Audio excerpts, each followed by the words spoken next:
जानिए हर सच की कहानी दिनेश ठक्कर की जुबान आपके अपने नेशनल न्यूज इंडिया पर। कुछ दिन पहले ही शिवसेना के संजय रावत ने जो सेंगर को लेकर संत आसाराम जी बापू को जो अंतरिम जमानत मिली हुई है मेडिकल ग्राउंड पर, उसका भी उसने विरोध किया। आप बलात्कारी लोगों को जेल से छुड़ा रहे हैं, यही हमको डर है। आसाराम बापू से लेकर वो सेंगर कोई कल छूट गया है बलात्कारी।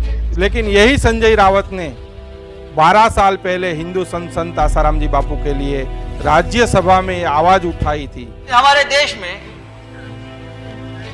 मशरत आलम आसानी से छूट जाता है, छूटने के बाद पाकिस्तान जिंदाबाद के नारे देता है, पाकिस्तान का झंडा फहराता है। लेकिन 18 महीने जेल में रहने के बाद भी आसाराम बापू को बेल नहीं मिलता, उनका अधिकार है बेल। यही संजय रावत है कि अभी उसका बयान अलग है, पहले अलग था।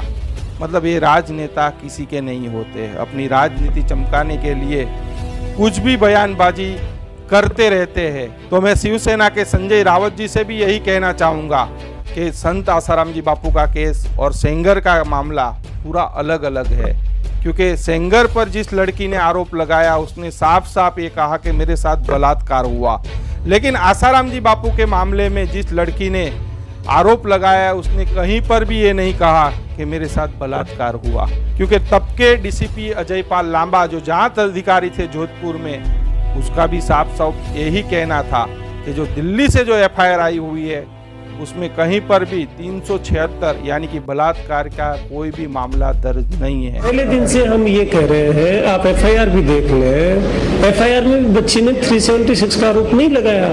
हम बार बार ये कह रहे हैं कि मेडिकल रिपोर्ट जो दिल्ली से आई है हमारे पास, मेडिकल रिपोर्ट में भी किसी भी तरह से 376 के आरोप के पक्ष में कोई एविडेंस नहीं है।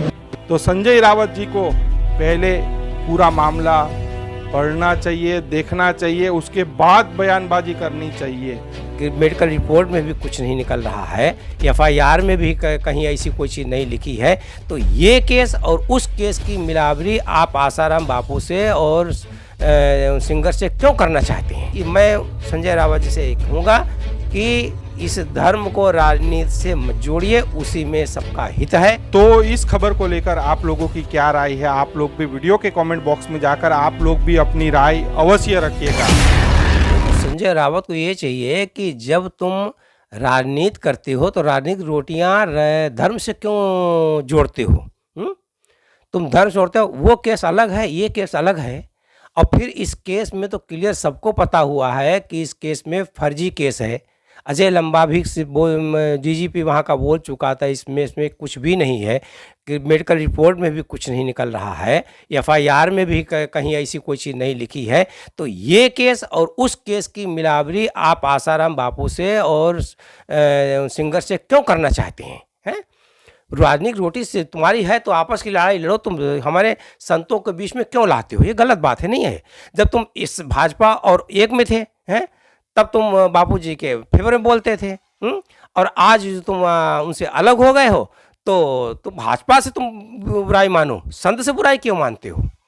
ये तो नहीं होना चाहिए। क्योंकि ये जमानत कोई बीजेपी की वजह से नहीं मिली हुई। ये जमानत जो मिली है बापूजी को मेडिकल केस को मिली है, क्योंकि वो उसमें कोई वो तो है नहीं। अब मेडिकल बीमार है, मेडिकल के आधार पर ही जमानत दी गई है।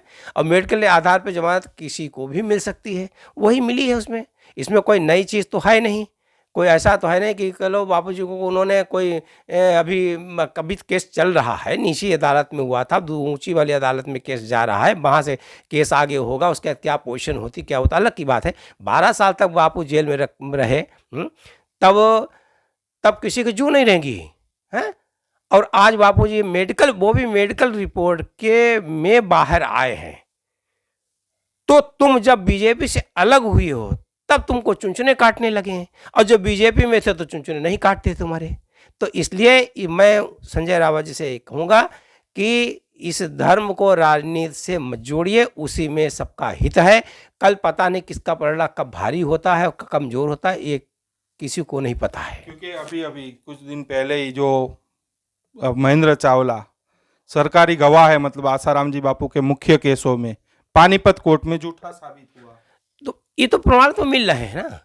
अब वो हर केस में वो मुख्य गवाह है, हर केस में मुख्य गवाह है। किसे की तो फर्जी केस पूरा बनाया हुआ है। यहाँ तो कि कितने सुप्रीम कोर्ट के वकील जो है स्पष्ट रूप से बोल रहे हैं, कह रहे हैं ये केस टोटल फ्रॉड है, फर्जी बनाया हुआ है, उसके ऊपर ये सब पूरा सब किया गया है। तो कभी बोझ इन लोगों को नहीं सुनाई पड़ता, दिखाई पड़ता है।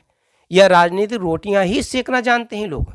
राजनीतिक रोटी न सेके तो उसी में अच्छाई है। मैं तो यही कहूँगा कि अपनी लड़ाई अपने तक सीमित रखो, क्योंकि सनातन संस्कृति को नष्ट करने का काम न करें तो वही अच्छा है। जानिए हर सच की कहानी दिनेश ठक्कर की जुबान, आपके अपने नेशनल न्यूज इंडिया पर।